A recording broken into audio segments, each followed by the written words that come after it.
Welcome back to Science Online class. How are you all? I am your science teacher, Mr. C.P. Barrett, and here we are going to start our second chapter of science for the class 10. I am going to write down here class 10. Okay, you can see this is your second chapter. This is your second chapter. Okay, you can open your book. This is your second chapter. Actually, first chapter is totally finished. I have solved exercises also, and I have prepared videos for the solution also, means question answers also, and that will be provided to you in form of the videos.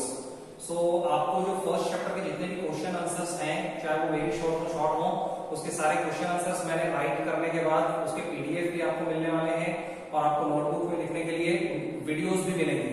Videos में आप समझ पाओगे कि question answers का meaning क्या है, कैसे learn करना है, और पीडीएफ पे फिर आप उसको नोटबुक में लिखना है. तो इस तरीके की स्ट्रेटेजी पे हम काम करेंगे बेटा. And first time this I am taking, पहले वाले वीडियोस को मैंने डायरेक्ट से प्रिपेयर कर करके बनाए थे, but this particular chapter number 2 human system, it is the lengthiest chapter. ये इतना लेंथी चैप्टर है कि इसमें बहुत सारे कंटेंट्स हैं. There are so many contents, so many figures, so many things are there, और इसलिए मैंने इसमें प्रोजेक्टर की हेल्प ली है ताकि अपन थोड़ा फास्ट पढ़ सकें, जल्दी पढ़ सकें, और आपको अननेसेसरी पीडीएफ देने की जरूरत नहीं होगी.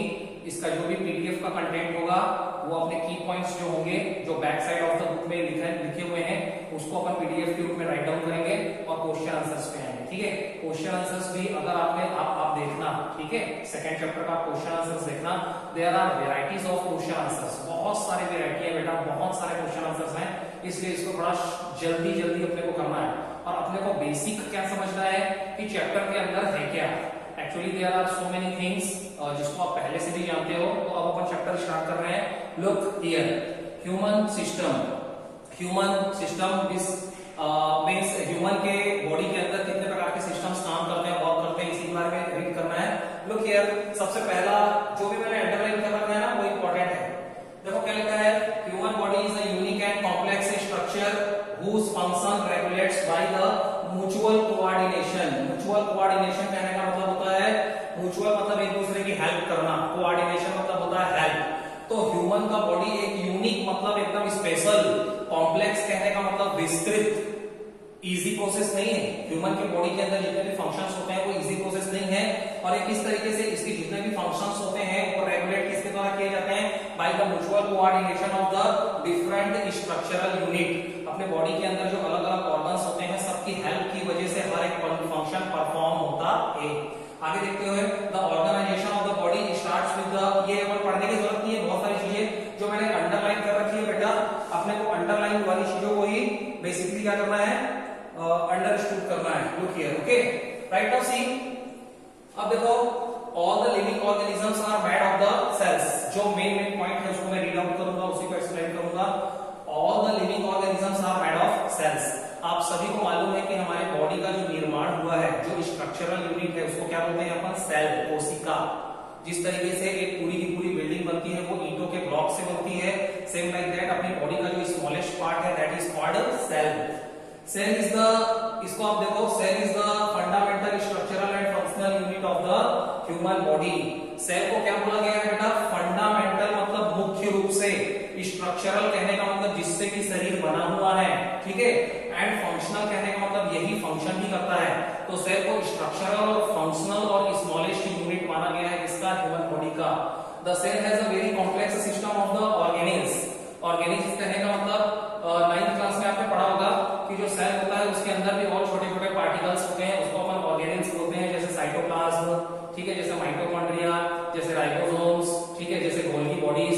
तो उस सब मतलब एक सेल जो होता है, एक छोटी सी छोटी प्रक्रिया भी होती है, प्रोसेस भी होता है, वो सेल के अंदर परफॉर्म होता है, और उसके अंदर बहुत सारे ऑर्गेनेल्स होते हैं, and each organelles is concerned with the particular task. और जितने भी ऑर्गेनेल्स होते हैं उसका एक पर्टिकुलर टास्क होता है. फॉर एग्जांपल राइबोसोम प्रोटीन को सिंथेसिस करता है, माइटोकॉन्ड्रिया एनर्जी क्रिएट करता है, उसको पावर हाउस बोलते हैं.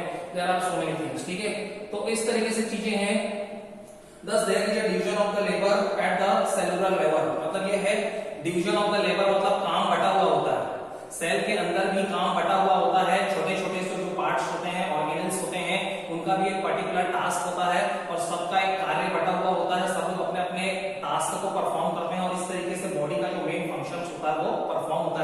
with the help of the each organelles of the cell।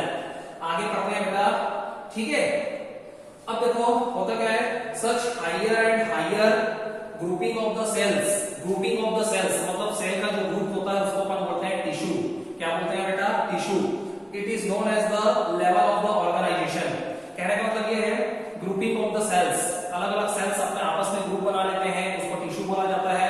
और इस तरीके से बहुत सारे टिश्यूज बनते हैं, उसको लेवल ऑफ ऑर्गेनाइजेशन बोला जाता है। ऑर्गेनाइजेशन का अलग अलग लेवल, ऑर्गेनाइजेशन मतलब होता है ग्रुप, समूह, ठीक है। अब आगे पढ़ते हैं, these levels are cellular level। अब ये लेवल अलग अलग हो सकते हैं, सेलुलर लेवल मतलब सेल का लेवल, उसके बाद टिश्यू लेवल कहने का मतलब ग्रुप ऑफ सेल मिलकर के क्या बनाते हैं, टिश्यू बनाते हैं। एंड आफ्टर दैट ऑर्गन, उसके बाद बहुत सारे टिश्यूज मिलकर के क्या बनाते हैं, ऑर्गन बनाते हैं। उसके बाद ऑर्गन सिस्टम, बहुत सारे ऑर्गन मिलकर के क्या बनाते हैं, ऑर्गन सिस्टम बनाते हैं। और फाइनली बहुत सारे ऑर्गन सिस्टम बनकर के हमारी पूरी की पूरी बॉडी बनती है, जिसको अपन क्या बोलते हैं, ऑर्गेनाइजेशन, ऑर्गेनिज्म। हम लोग एक लिविंग ऑर्गेनिज्म है ना। हाँ, फिर से स्टार्ट करता हूं, सबसे छोटा सेल, सेल का जो ग्रुप होता है उसको बोलते हैं टिश्यू, ठीक है। उसके बाद टिश्यू के ग्रुप जो होते हैं उसको बोलते हैं ऑर्गन, जैसे आई से एक ऑर्गन है, ईयर से एक ऑर्गन है, बहुत सारे ऑर्गन्स मिलकर के बनाते हैं ऑर्गन सिस्टम। ये सारी की सारी चीजें नीचे भी दी गई हैं, समझते रहना एक एक करके। देखो मैं पढ़ा रहा हूं, cell groups together to form the tissue which in turn are grouped together to form the larger function unit called the organs.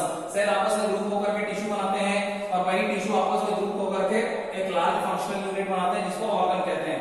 Tissues are the aggregate मतलब होता है ग्रुप, एग्रीगेट मतलब कि जुड़ना, एग्रीगेशन कहने का मतलब समूह। Tissues are aggregate of the cells of the same origin and the having the same function. मतलब कि अगर टिश्यू को डिफाइन करना हो तो आप बोल सकते हो group of cells they make the tissue whose origin is same। Origin मतलब जिनका लक्ष्य एक होता है, एंड मतलब वो बने हुए हैं एक प्रकार के सेल से। और दूसरी बात, उनका पर्टिकुलर जो टास्क होता है वो भी एक ही होता है, ठीक है। Organ is a group of the various tissues. अब ऑर्गन कैसे बनता है, तो जब बहुत सारे टिश्यूज आपस में कंबाइन होते हैं तो they form the organ and that perform a specific function. और जितने भी टिश्यूज होते हैं उनका जो फंक्शन होता है वो एक ही होता है, ठीक है। एग्जांपल से समझना बेटा, for example stomach and intestine. Stomach मतलब पेट, इंटेस्टाइन मतलब लार्ज इंटेस्टाइन, स्मॉल इंटेस्टाइन छोटी आंतें, बड़ी आंतें are the organs to digest the food. Meaning is that digestion के बारे में जब अपन बात करते हैं तो डाइजेशन सिस्टम एक प्रकार का ऑर्गन सिस्टम है, और इस पर्टिकुलर सिस्टम को परफॉर्म करने के लिए अलग अलग ऑर्गन्स की सपोर्ट की जरूरत पड़ती है। जैसे अगर मैं डाइजेस्टिव सिस्टम के बारे में बात करूं तो माउथ भी पार्टिसिपेट करता है, ठीक है। उसके बाद माउथ के बाद अपना फूड पाइप इसोफेगस भी पार्टिसिपेट करता है। उसके बाद डाइजेस्टिव ग्लैंड्स भी होते हैं, स्टमक भी होता है, लिवर भी होता है, पैंक्रियास भी होता है, इंटेस्टाइन्स भी होते हैं, स्टमक भी होता है। तो ये सभी ऑर्गन्स मिलकर के एक पर्टिकुलर सिस्टम को बनाते हैं, जिसको अपन बोलते हैं डाइजेस्टिव सिस्टम। तो जब अपन where we are going to talk about the organ system, तो बहुत सारे ऑर्गन्स मिलकर के पर्टिकुलर एक टास्क को परफॉर्म करते हैं, जिसको बोलते हैं organ system. Various organs group together to form even the larger function unit called the organ system. यही बात बोली गई है कि बहुत सारे जो ऑर्गन्स होते हैं आपस में ग्रुप होने के बाद एक लार्जर फंक्शन यूनिट बनाते हैं, which is called organ system. Okay, organ system is a combination of the set of organs. Organ system कहने का मतलब कॉम्बिनेशन ऑफ द ऑर्गन्स, ठीक है, which are usually devoted to one general function। For example, respiratory system। अगर आप respiratory system का example लेंगे तो उसमें भी अलग अलग ऑर्गन्स आपस में पार्टिसिपेट करते हैं। फॉर एग्जांपल लंग्स आ जाता है, लंग्स मतलब फेफड़े, ट्रेकिया, आगे पढ़ते चले जाओगे, पार्ट्स के नाम है, ट्रेकिया हो गया, ब्रोंची हो गया, डायफ्रागम हो गया। अब होता क्या है, आगे अपन पढ़ते चले जाएंगे, ठीक है। तो इसको आगे पढ़ते हैं बेटा। डाइजेस्टिव सिस्टम, डाइजेस्टिव सिस्टम को थोड़ा समझते हैं। डाइजेशन मतलब होता है भोजन की पाचन क्रिया। पहले भी लोअर क्लासेस में you have studied so far, but right now we will see in a different manner. Body cells need food for energy. हम सभी को मालूम है कि जो अपना सेल होता है, जिसमें सारी की सारी फंक्शनल यूनिट भी होता है, स्ट्रक्चरल यूनिट भी होता है, उसको एनर्जी की जरूरत पड़ती है। हम लोग जो फूड खाते हैं क्यों खाते हैं, because it provides us energy. Food खाने से ही तो अपने को एनर्जी मिलती है। तो होता क्या है, ग्रोथ एंड रिपेयर। फूड की जरूरत किस लिए पड़ती है, एनर्जी के लिए, ग्रोथ मतलब डेवलप होने के लिए, ठीक है। रिपेयर कहने का मतलब जो बॉडी के सेल्स डैमेज होते हैं उनके रिपेयरमेंट के लिए।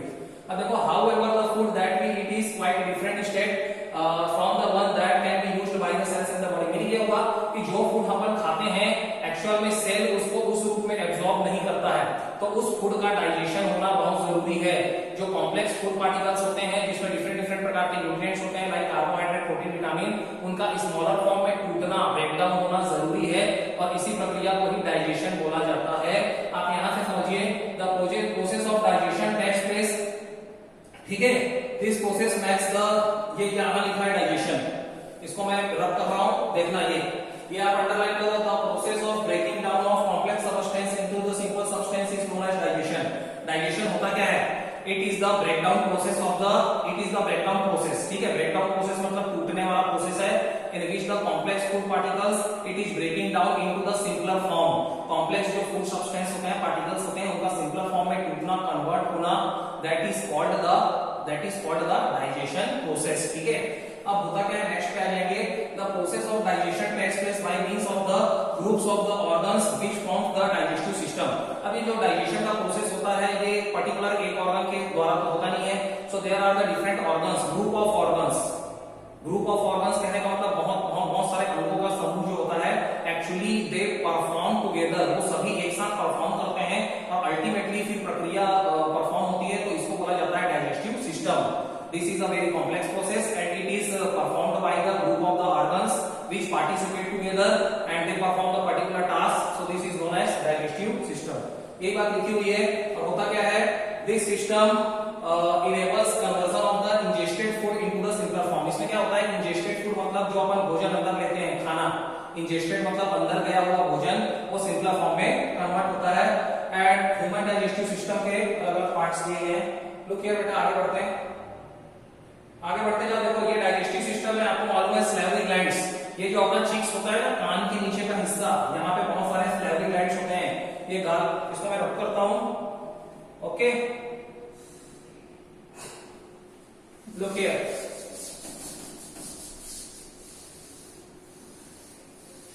Look here, this is the human digestive system. Pancreas, ठीक है, gall bladder, large intestine, smaller intestine, rectum, anus. This is known as the human digestive system that we are knowing already.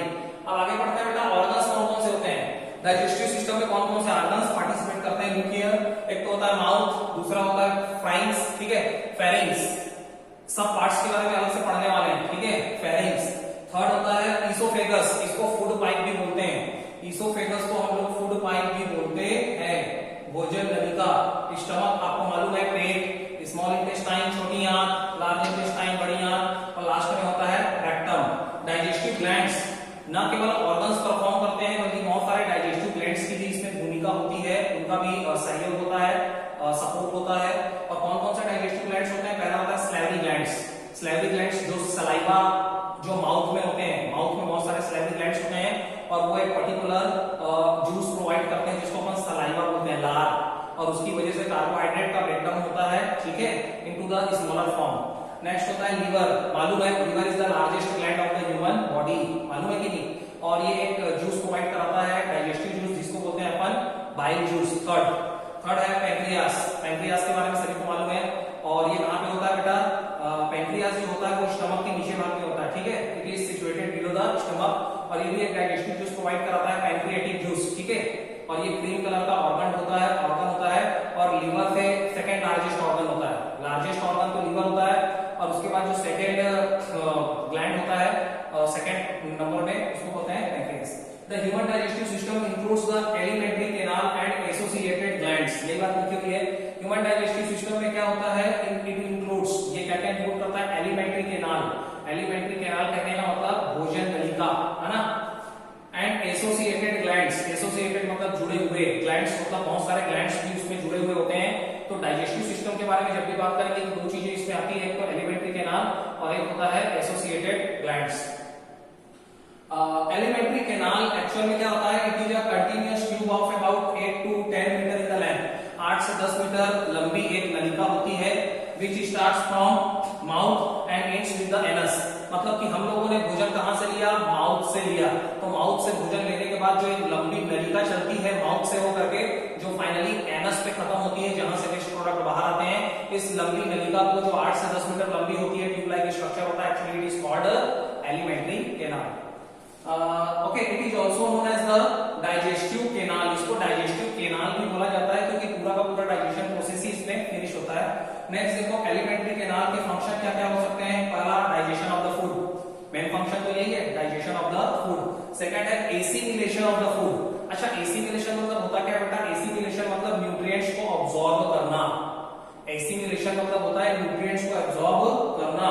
Third होता है expulsion of the waste product, जो भी waste product form होते हैं liquid form में urine form होता है, solid form में फेसेस फॉर्म होता है, उसको रिमूवल करना, वेस्ट प्रोडक्ट को आउट करना, न्यूट्रिएंट्स जो काम के प्रोडक्ट हैं उनको एब्सॉर्ब कराना सेल के थ्रू, और डाइजेशन कराना, ये तीन काम इसके होते हैं।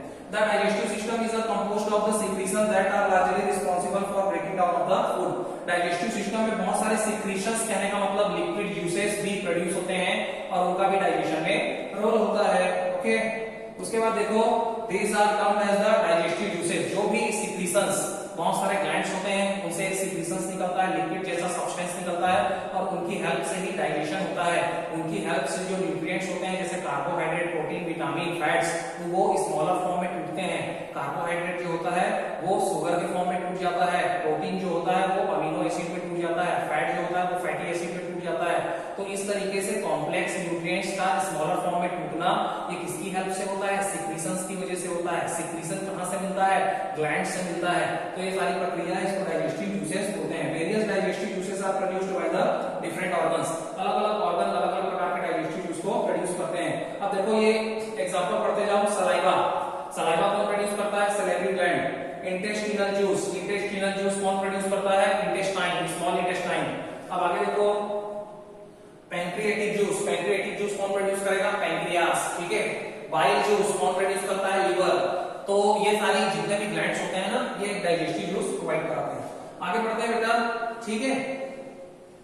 Same like that each type of the juice has the different chemical composition and they are actively involved in the digestion. अलग-अलग जो जूस होता है उसका कंपोजिशन अलग-अलग होता है, वो अलग-अलग न्यूट्रिएंट्स के ऊपर काम करते हैं और उन कॉम्प्लेक्स न्यूट्रिएंट्स को सिंपल फॉर्म में तोड़ते हैं, ब्रेक डाउन कराते हैं। आगे बढ़ते हैं, तो ये सब हो गया। आगे बढ़ो, organs used in the digestive system. Digestive system में जो ऑर्गन्स यूज हो रहे हैं बेटा, उनके बारे में एक एक करके अपने को पढ़ते रहना है। फर्स्ट है माउथ, ठीक है। Food is taken into the body through the mouth, it is a bowl shaped the organ, the process is known as ingestion. कहने का मतलब ये है कि फूड फाइनली टेकन कहां से लिया जाता है, माउथ से लिया जाता है। माउथ क्या होता है, mouth is a bowl shaped the organ. Bowl कहने का मतलब बर्तन जैसा, जिसके अंदर कुछ रखा जा सकता है। तो माउथ खुलता है तभी तो उसके अंदर भोजन रखा जाता है। ये बाउल शेप्ड का ऑर्गन होता है और इस प्रक्रिया को the process by which the food is taken inside the mouth, प्रक्रिया process by which the food is taken inside the mouth, जिसके तहत या जिसके थ्रू कोई भी food particles it is taken inside the mouth, mouth के अंदर लिया जाता है, इट इज कॉल्ड इंजेशन। इस प्रक्रिया को, इस प्रोसेस को इंजेशन कहते हैं। आगे देखो, ठीक है, इसको बकल कैविटी भी बोला जाता है। माउथ को क्या बोलते हैं, बकल कैविटी भी बोला जाता है। The buccal cavity consist of the teeth, tongue and salivary glands. Mouth के अंदर तीन चीजें होती हैं। क्या क्या होता है भैया, एक तो होता है टंग, टंग मतलब जीभ। What is tongue, tongue is a muscular organ, tongue is muscular organ होता है और एक्चुअल में ये क्या प्रोवाइड कराता है, ये मिक्स करता है फूड पार्टिकल्स को सलाइवा के साथ। दूसरा क्या होता है, टीथ होता है। टीथ के बारे में तो हम पहले भी बहुत सारे बात पढ़ चुके हैं, अभी भी पढ़ेंगे। और थर्ड होता है स्लैवी ग्लैंड्स। और स्लैवी ग्लैंड्स क्या करते हैं, स्लैवी ग्लैंड्स ही तो वो ग्लैंड होते हैं जो सलाइवा उसमें मिक्स करते हैं। तो ये सारी चीजें हैं। आगे बढ़ते हैं। अब देखो, the mouth of the vocal cavity has the teeth which are mechanically break down the food into the smaller pieces. Teeth are rooted in the separate sockets, ठीक है। माउथ के अंदर बहुत सारे टीथ्स होते हैं, ठीक है। ये तो आपको मालूम है। The nature and mode of the arrangement of the teeth is called dentition. Arrangement of the teeth, teeth को किस तरीके से बिठाया जाता है और उसका, ठीक है, टाइप्स जो होता है। नेचर कहने का मतलब वो कौन सी प्रवृत्ति के होते हैं, नेचर, और उसका जो अरेंजमेंट होता है इसको बोलते हैं डेंटिशन। तो ह्यूमन डेंटिशन तीन प्रकार के होते हैं, देखते जाओ। हेट्रोडोंट, हेट्रोडोंट में क्या होता है, different kinds of the teeth. Teeth actual में चार प्रकार के होते हैं, ठीक है, 4 टाइप्स के होते हैं। फर्स्ट होता है इंसिजर, मालूम है, जो सामने के दांत होते हैं जो कटिंग के लिए यूज होते हैं उसको इंसिजर बोलते हैं। सेकंड में कैनाइन्स आते हैं बेटा। कैनाइन्स क्या होते हैं, जो टीयर करते हैं, चीरते फाड़ते हैं फूड पार्टिकल्स को स्टैबिंग करने के लिए, पियर्सिंग करने के लिए जो फाड़ने वाले दांत होते हैं, that are known as the canines. Third number पे होते हैं प्रीमोलर्स और मोलर्स। और प्रीमोलर्स और मोलर्स जो होते हैं ये एक्चुअल में grind the food particles into the smaller pieces. Food particles को स्मॉलर पार्ट में चबाने का और पाउडर जैसे फॉर्म में कन्वर्ट करते हैं, ठीक है।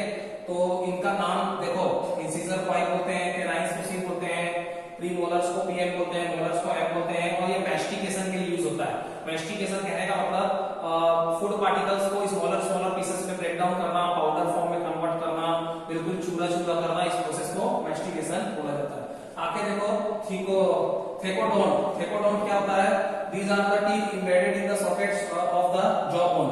जॉ मतलब होता है जबड़े, जबड़े के बोन में जो टाइप्स ऑफ टीथ होते हैं उस टीथ को बोला जाता है थेकोडोन। ओके, इन द मैमल्स, ठीक है, जितने भी प्रकार के जॉ बोन में जो टीथ को फिट किया जाता है they are known as the thecodont. This next है डाइफोडोन, ठीक है, diphyodont that is formed twice in the life time. इसमें अपन डाइफोडोन कहने का मतलब ये है बेटा, जो दो टाइप के टीथ होते हैं, एक तो क्या होता है मिल्क टीथ होता है, दूध के दांत, और दूसरा क्या होता है परमानेंट टीथ होता है। तो मिल्क टीथ क्या होता है? मिल्क टीथ वो होता है जो बच्चों में प्रोड्यूस होता है at the age of 6 and 7 months। जब बच्चा 6 से 7 महीने का होता है, जो टाइप ऑफ टीथ जो प्रोड्यूस होते हैं वी शायद 20 इन नंबर, जो 20 नंबर में होते हैं, और जो कि गिर जाते हैं, फॉल ऑफ हो जाते हैं, एज के बाद गिर जाते हैं, these are known as the milk teeth, उसको दूध के दांत बोलते हैं। एंड परमानेंट टीथ वो होते हैं जो 32 इन नंबर होते हैं, 32 नंबर में होते हैं, और वो परमानेंट बने रहते हैं through out the life of the people. जब तक आप जीवित रहोगे तब तक वो दांत आपके साथ बने रहेंगे, ठीक है। और दूसरी बात क्या होती है कि दीज आर द, और ये क्या होता है आफ्टर द 6-7 years, जब बच्चा 6 से 7 साल का हो जाता है उसके बाद दूध के दांत टूट जाते हैं, and these are replaced by the permanent teeth. तो ये सारी चीजें हो गई। देखो फंक्शंस देखते हैं थोड़ा बहुत, चीजें बहुत सारी बेटा, इसको फास्ट पढ़ना पड़ेगा। Incisors are the teeth present in the front portion of the mouth. Front portion of the mouth में जो टीथ प्रेजेंट होते हैं उनको इंसिजर बोलते हैं। These are there are the 4 incisors in each jaw.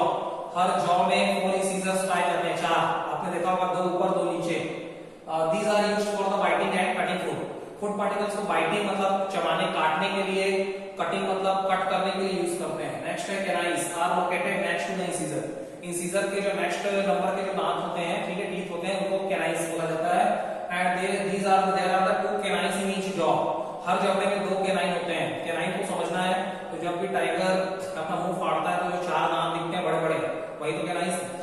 These are used for tearing मतलब फाड़ना, and piercing मतलब चुभाना। Tearing and piercing of the food particles के लिए चीरने फाड़ने वाले दांत होते हैं। नेक्स्ट देखो premolars lie next to the canines. Canines के बाद के जो दांत होते हैं उसको प्रीमोलर्स कहते हैं। There are the 4 premolars in each jaw. 4 premolars, 4 premolar होते हैं हर जॉ में, मतलब टोटल 8 होते होंगे। These are used for the chewing and grinding the food particles. Premolars और मोलर्स का फंक्शन सेम है, chewing and grinding the food particles, ठीक है, बस इनके नंबर अलग अलग हैं। Molars lies next to the premolar. Premolar के बाद जो और दाढ़ की दांत होती है उसको मोलर्स कहा जाता है। And these are present at the end of the jaw, and there are the 6 molars in each jaw. मतलब ये है हर जॉ में 6 मोलर्स होते हैं, लेकिन प्रीमोलर्स 4 ही होते हैं। तो ये फंक्शन हो गया, उनके नंबर्स हो गए उनका, ठीक है। अब देखो फेरिंग्स के बारे में पढ़ते हैं थोड़ा सा। Wait a minute.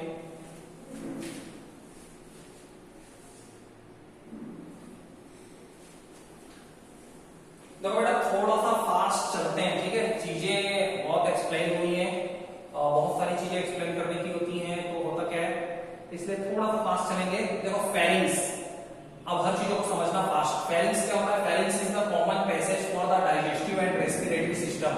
डाइजेस्टिव मतलब भोजन को अंदर लेने के लिए, रेस्पिरेटरी मतलब सांस लेने के लिए, मतलब एयर को भी अंदर लेना है, भोजन को भी अंदर लेना है, उसके लिए जो कॉमन पैसेज होता है that is known as pharynx.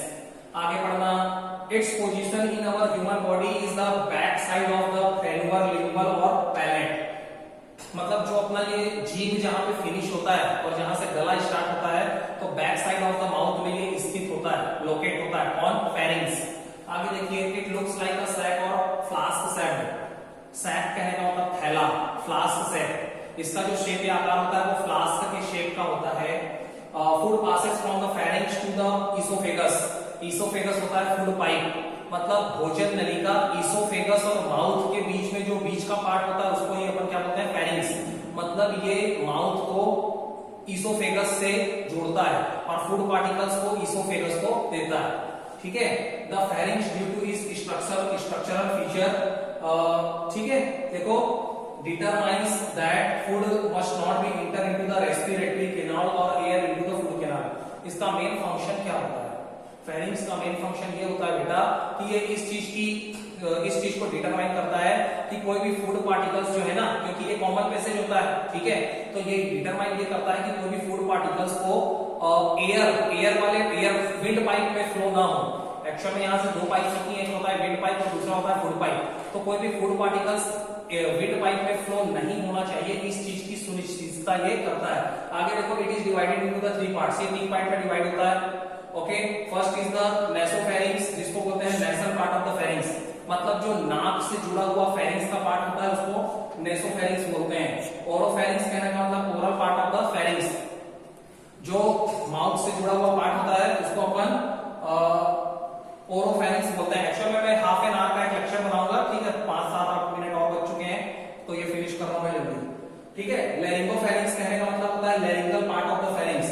तो आप फिगर को ध्यान से देखेंगे तो आपको समझ में आ जाएगा। एक्चुअल में ये 3 पार्ट में बताया। देखो, नेसोफेरिंग्स कहने का मतलब जो नाक से जुड़ा हुआ पार्ट है, ओरोफेरिंग्स कहने का मतलब माउथ से जुड़ा हुआ पार्ट है, लैरिंगोफेरिंग्स कहने का मतलब जो लैरिंग्स, एक लैरिंग्स भी होता है, फेरिंग्स के नीचे एक लैरिंग्स भी होता है, उससे जुड़ा हुआ पार्ट है। When the food material pass through the pharynx, the epiglottis closes the glottis opening of the larynx and prevents the entry of the food into the trachea. समझना ध्यान से। एक्चुअल में क्या होता है बेटा, फेरिंग्स में एक इपोग्लोटिस होता है। इपोग्लोटिस क्या करता है, फ्लैप जैसा स्ट्रक्चर होता है और ये विंड पाइप को क्लोज करता है ताकि कोई भी फूड मटेरियल विंड पाइप में ट्रैकिया के अंदर इंटर ना हो सके।